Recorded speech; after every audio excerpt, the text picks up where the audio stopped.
Cumprimento a todos com a paz do Senhor. Bíblia vem uma palavra, ela tem biblos, que quer dizer livros, muitos livros reunidos em um só. O presbítero Darwin é coordenador do nosso seminário teológico, onde você vai lá e fala sobre a Bíblia e termina. E ela falou, melhor, eu disse, eu estou preparado, eu estava, está guardado no coração, graças a Deus. A Bíblia foi escrita em 1600 anos, 16 séculos. Interessante, né? De Moisés até o último, que é João, 40 homens que não se conheceram com o passar dos anos. Mas o Espírito Santo, que nos conhece a todos, ele mandou aqui a sequência do que precisaria ser escrito. Amém? Aqui em 2 Timóteo, uma carta que Paulo escreveu a um jovem pastor. Ora, todos quantos querem viver piedosamente em Cristo Jesus serão perseguidos. Mas os homens perversos e impostores irão de mal a pior, enganando e sendo enganados. Tu, porém, crente, permanece naquilo que aprendeste, e de que foste inteirado, sabendo de quem o aprendeste, e de que, desde a infância, sabes as sagradas letras que podem tornar-te sábio para a salvação pela fé em Cristo Jesus. Capítulo 3, versículo 14, 15 e agora 16. Toda a Escritura é inspirada por Deus e útil para o ensino, para a repreensão, para a correção, para a educação na justiça, a fim de que o homem ou a mulher de Deus seja perfeito ou perfeita e perfeitamente habilitado para toda a boa obra. Tudo isso aqui, olha só, um tantinho de letras, todas essas informações. Um comentário que o presbítero Anani fez sobre crentes que deixam a Bíblia aqui. Interessante. Eu sempre carreguei uma Bíblia na minha bolsa, na minha valisa, sempre, né? Essa bolsinha aqui, desde a época de aeronáutica, eu sempre tive uma bolsinha dessas, sempre tinha uma Bíblia, e sempre que alguém falava alguma coisa, isso não está escrito. Eu fui desafiado muitas vezes por testemunhas de Jeová, que fazem um excelente trabalho, infelizmente pregando uma doutrina diferente, uma doutrina confusa, para não dizer uma doutrina errada, porque eles, quando a gente estuda e ora, Deus dá um discernimento. Adventistas do sétimo dia, os irmãos da igreja de Mormon, né, a igreja de Jesus Cristo, os santos dos últimos dias, entre outras, e muitos espíritas, sempre vinham com alguma coisa, e a pergunta é, quando está escrito? Eu não sei, como é que você vai falar de um assunto que você não conhece?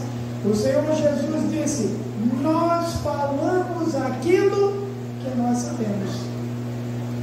A salvação vem dos judeus, porque ele era judeu. E ele estava falando com Nicodemos, que era um homem muito culto, ele fazia parte do Supremo Concílio lá de Israel. Era um homem que tinha profundo conhecimento das Escrituras, mas ele não tinha entendido ainda o que Jesus estava falando. Depois disso ele se converteu. Nós vamos ver Nicodemos lá em Atos dos Apóstolos, né? O Evangelho de Lucas, ele mostrando lá que acompanhou José de Arimateia no sepultamento do Senhor Jesus. Jesus tinha lá 2 discípulos declarados já ali para a igreja, como José de Arimateia e o que foi lá, o que eu falei agora, Nicodemos. E tinha outro, o que era professor Gamaliel, né? Professor de Paulo, né? Gamaliel disse: olha, sejam cuidadosos, vejam se vocês não estão lutando contra Deus, perseguindo esses homens. Gamaliel era inteligente, ele deve ter se convertido.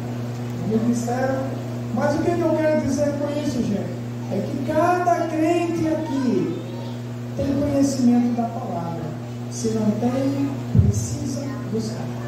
A Bíblia, ela tem que ser o nosso livro de cabeceira, ou na mesinha, aquele quartinho onde você vai estudar, uma mesinha lá para você estudar. Precisa ler, precisa entender. Lâmpada para os meus pés é a tua palavra, e luz para o meu caminho. É lâmpada. Nós andamos num mundo de trevas espirituais, mas a palavra de Deus nos dá a linha, o caminho iluminado. A palavra de Deus, quando você pega a Bíblia, uma coisa interessante. Logo quando eu cheguei, eu tive 2 dias aqui, o diácono Cláudio e o irmão Luiz da Cruz. Eu fui lá visitar era o nome daquele senhorzinho? Damião, obrigado. Fui visitar o Damião, que estava comigo, fui com o Luiz. Eu tinha andando de moto, tinha um casaco de couro preto, mas eu fui com esta Bíblia, bem grande, na mão. Eu fui subindo ali com o Luiz, e as pessoas olhavam assim, tinha até um rapazinho com um saco cheio de papelote, de coisas lá, que ele me viu, agarrou, aí olhou de novo com a Bíblia, ele viu a Bíblia na minha mão. Aí voltou para o canto lá e continuou o que estava fazendo. Eu achei aquilo estranho, fiz que não tinha visto nada. Continuei subindo, visitei, voltei, todo mundo olhando para mim. Eu comentei, e o Luiz disse: pô, que interessante, né? Um monte de gente olhando ali, curioso, olhando assim, né? Tá vendo, pastor? Jogou esse casaco aí, parece um policial. Eu disse: mas a Bíblia me identificou. Eu fui identificado como um servo de Jesus. Amém? E aí, é um risco subir sozinho? Mas eu fui. E quando a gente chegou aqui, o Luiz disse: pastor, aquele ali já foi o lugar mais perigoso de uma Luísa. E agora que você me diz isso, mas nós fomos e voltamos em paz. Tá? Eu não uso mais o casaco, para não confundir ninguém, né? Mas a Bíblia, eu preciso levar. Ela vai mostrar para todos quem sou eu. Tá? Você pode até esquecer a Bíblia no canto, mas ela tem que estar no seu coração. Não esqueça disso. Não esqueça de João 3,16 está escrito que Deus amou o mundo, as pessoas do mundo, né? De uma maneira tal que deu o seu único filho para morrer por nós, porque nós estávamos condenados a morrer, né? A morte eterna, a separação de Deus. Mas Ele nos ama, não tenham dúvida disso. Jesus nos ama de uma maneira que vai além do nosso entendimento. Agradeço a Deus todos os dias, livramentos, agradeço vitórias, agradeço por tudo. Agradeço quando me levanto pela noite de paz tranquila que Ele me deu. Agradeço quando vou dormir, né, pelo dia de vitórias. Agradeço por todas as coisas. Estou sempre pedindo perdão. Senhor, misericórdia, me livre e me perdoe, porque nós somos falhos. Mas a palavra de Deus, tá? Salmo 1 diz: bem-aventurado é aquele que não anda segundo o conselho dos ímpios. Ímpios são aqueles que não temem a Deus, tá? Não respeitam nada de Deus. Não se detém no caminho dos pecadores, nem se assenta na roda dos escarnecedores. Antes o seu prazer está na lei do Senhor, e na sua lei medita de dia e de noite. fazem isso serão como árvores plantadas junto a ribeiros de águas, que dão o seu fruto na estação própria e as folhas não murcham. Não são assim os ímpios, eles são como o vento, aliás, como a folha que o vento dispersa. A palavra de Deus nos ensina a andarmos de acordo com a vontade de Deus. Amém? Que Deus abençoe vocês poderosamente.